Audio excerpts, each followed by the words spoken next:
Hello समस्त को जोहार आउ गोटे न्यू ब्लॉग रे आप समस्त को स्वागत। तो आज मुझे गोटे सिंपल रेसिपी तैयारी करुच्ची जोटा कि सुजना छुई आलू पकईकी तैयारी करछि। मते एमितिका टिके खाइबा पे पसंद लगे। तो चलतु मु आपनको सह शेयर करुच्ची आज मु केमती प्रस्तुत कली।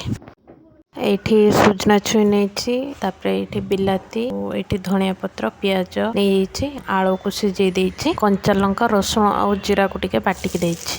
एठी कड़ाई रे तेल पकईकी टिके प्याज पकई देछि। प्याज एबे टिके ब्राउन हो गलानी। बाटिकी जो मसलाटा नहीं सेटा एबे पकई देबे।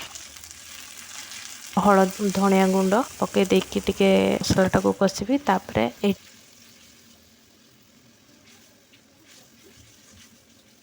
बिलाती पकई दौची। बिलाती को किसी समय बिलातीटा जिते लुण पकई देकी सिझी आसी बना तापरे ये सुजना छुई पकई दौची। ताको किसी समय कसिबे।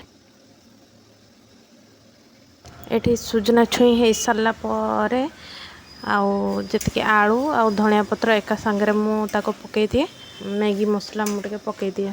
से मैगी मसला पकई सारा पर फुटिया छाड़देवे।